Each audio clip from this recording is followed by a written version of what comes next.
Let me tell you a story. The year is 2011. Huge games like Batman Arkham City, and of course, who could forget, Skyrim are about to hit the market. Контроль разметки.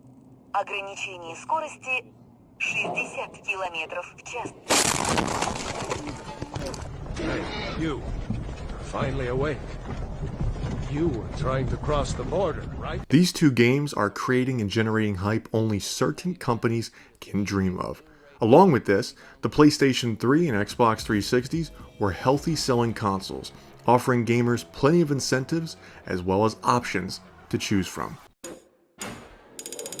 PS3, now $299. And the Q4 of 2011 seemed to be stacked with nothing but great games. But there was two titans that you couldn't escape from, whether that be from the marketing worming its way through your televisions and computers, or its slogans disrespecting its competitors. Call of Duty and Battlefield were going head to head, trading punches, and what was their objective? To get you to buy their game.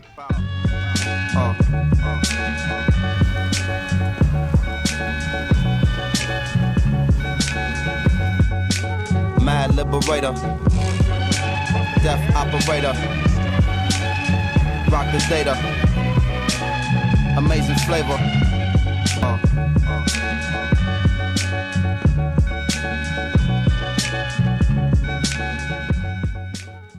Before we get into these two franchises, we must look at what games came out beforehand.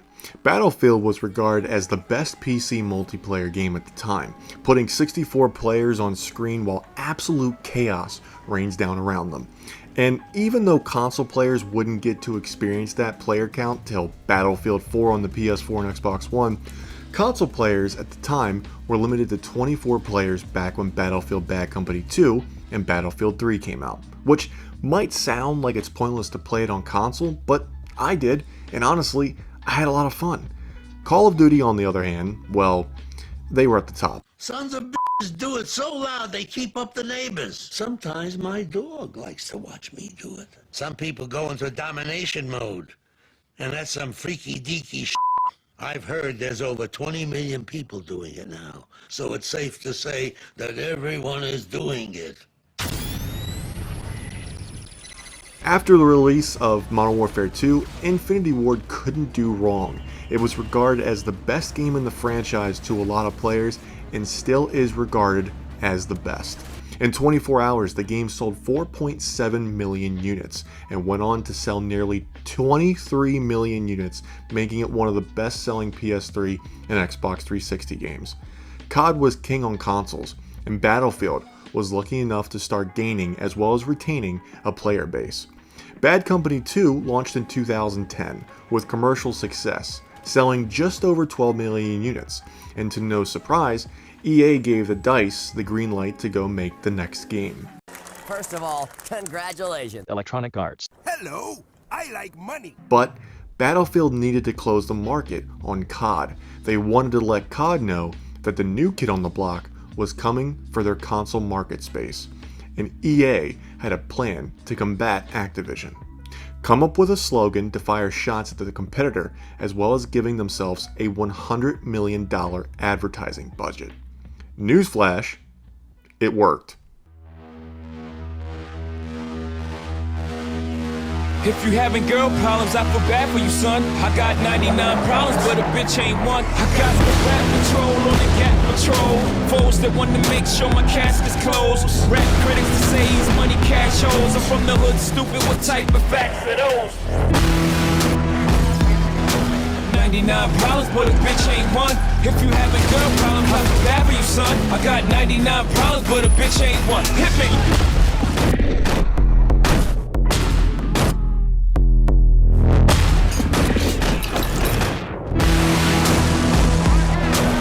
99 problems, but a bitch ain't one. If you having girl problems, I feel bad for you, son. I got 99 problems, but a bitch ain't one. Woo! Woo! Do you see that? Do you see that catchphrase above and beyond the call? I cannot tell you, when people saw that, the fan base for both of these games stormed the internet to proclaim their game and their franchise is better. Nonetheless, it didn't stop the fact that Battlefield 3 was releasing ahead on October 25th, 2011, whereas Modern Warfare 3 would release on November 8th, 2011. A full 2-week head start on the competition, and DICE, the creators of Battlefield, was sure to create and take advantage to build up the hype. And build up the hype they did, showing off not only gameplay, but the brand new Frostbite 2 engine that would be powering this chaos.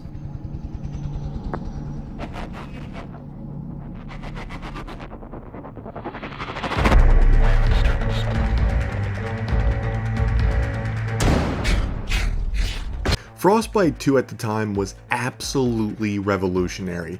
Not only did the game present itself something like out of a movie or always hammering home the point that what you're viewing is actual game footage, but people really thought it was too good looking that, they straight up just didn't believe the marketing. But, did it end up looking this good when the game released? Absolutely, it did.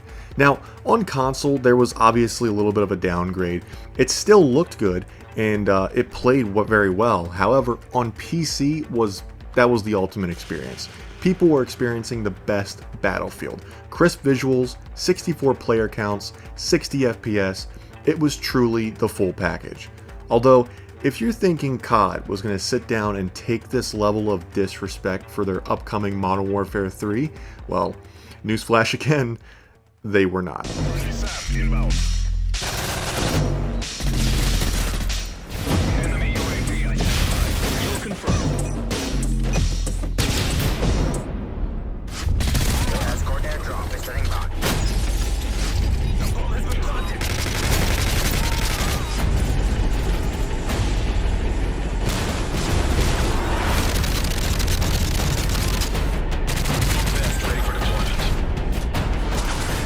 Modern Warfare 3 is kind of a strange game. It was developer Sledgehammer Games' first time taking on the reins on the series, and even though they did not have nearly enough development time, only making Modern Warfare 3 in a year and a half instead of going around and having a 3-year cycle, around this time, COD was beginning to suffer from what we know now as some franchise fatigue.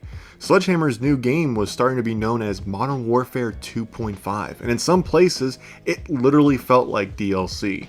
However, along with some new inclusions of, for instance, a survival mode, a final chapter on the campaign that, if I'm being honest, was rather good, and some new multiplayer gunfight modes, all paired with the robust, fun multiplayer which we all know and love.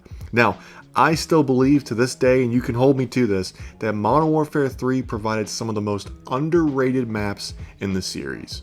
And speaking of maps, when comparing these two games and their respective maps, it can be, well, difficult.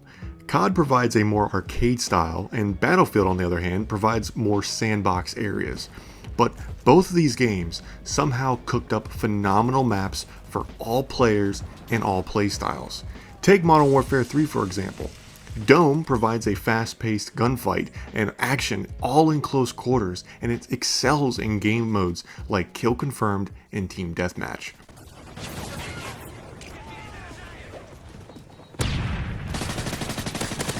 Lockdown helps players space out engagement, forcing gunfights into interior spaces and spilling out into the street, making it for great domination games and one of my favorite maps of the whole entire game.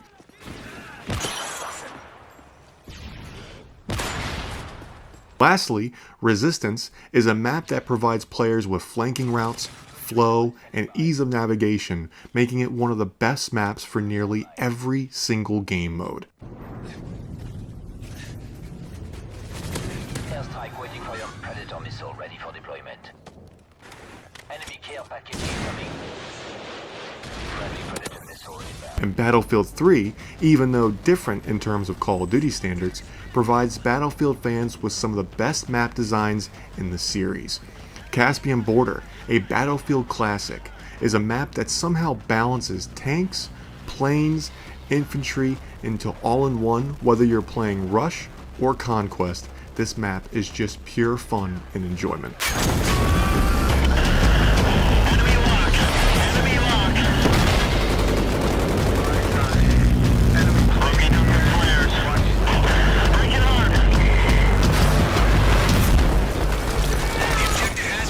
Operation Metro is a claustrophobic's worst nightmare. It puts players into a tug of war in a subway system between two teams where if your team doesn't have the proper communication, your flanks will fall.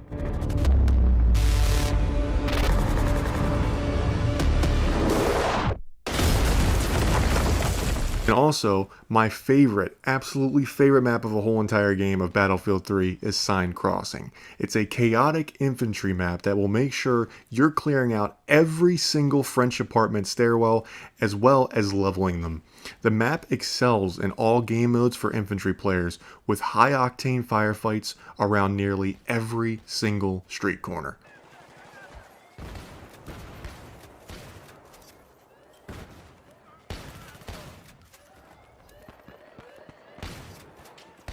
Both games, when released, sold remarkably well. Player reception was great for both of these two titan franchises.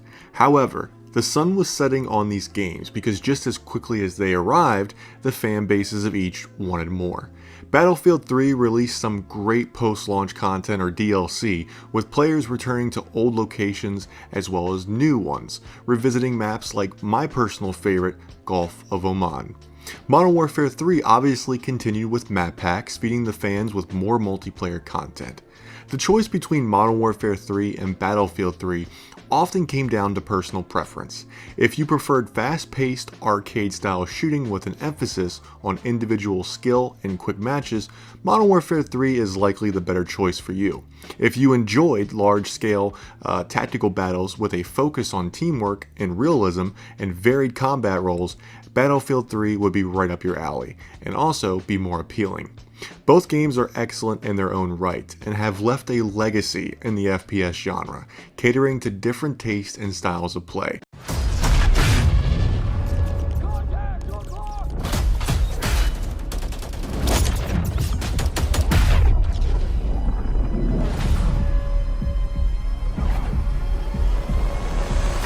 Call of Duty would go on to become something that the fans and players would downright despise and get tired of. It wasn't long after the release of Modern Warfare 3, the so-called COD fatigue I mentioned earlier was really starting to set in for the series. Black Ops 2 would be the next release in the franchise in 2012, and could be argued to be the last great game that not only Treyarch put out, but Call of Duty in general has put out since. Battlefield would continue to push the bar with the next release as well with Battlefield 4, and despite it being a terrible, and I mean terrible launch, it ended up being the last game fans as well as DICE, the creators of Battlefield, garnered support and many favorable opinions on. These two franchises did meet once again, with Call of Duty World War II and Battlefield 1 being a big rivalry just a few years ago. However, it wasn't on the same scale, and even though both of these games sold well once again, player interest wasn't as big as it once was, with both games being shallow compared to their predecessors. Battlefield and COD have absolutely lost their ways, with battle passes being introduced to both games, live service elements where buying a skin in the item shop is $20, and both franchises are shadows of their former selves, with COD refusing to take a break from their annual release schedule and refusing to stop skill-based matchmaking. Battlefield, on the other hand, has forgotten what made it Battlefield, with the CEO of EA, Andrew Wilson, saying the next Battlefield game will be tremendously live service. And no, I shit you not, that's what he said.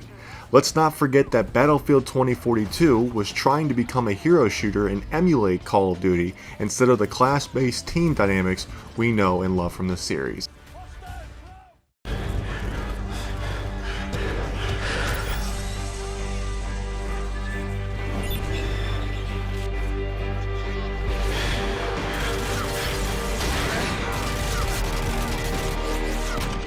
Regardless of how these multi-million-dollar franchises continue in the future, and no matter how bad their games continue to be with taking major steps back and forgetting what made them great in the first place, and no matter how these companies view these games as their cash cows for shareholders now instead of being just fun products for the consumer, one thing is definitely for certain. I don't think we will get these two franchises to have quality releases that go head to head like before and their peak. It really was a sight to behold and a moment that I would say you just had to be there. It also marked and left a mark on the gaming community that will not be forgotten. Both games proved one thing for certain though in 2011. Gamers had no shortage of ways to dominate on the simulated battlefield. Go get him, noob. Call of Duty Modern Warfare 3, rated M for mature.